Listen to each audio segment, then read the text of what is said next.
त्याला काय करायचंय, गोपीचंद पडळकरला बदनाम करायचं. अरे गोपीचंद पडळकर काय असा तयार झालाय का? असे लय अटॅक घेऊन मी इथं आलोय.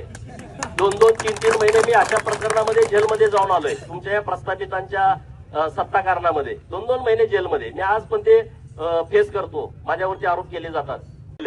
जतला माणसं पाठवली कशासाठी? गोपीचंद पडळकरनं कुठल्या व्यापाऱ्याकडून वर्गणी घेतली का?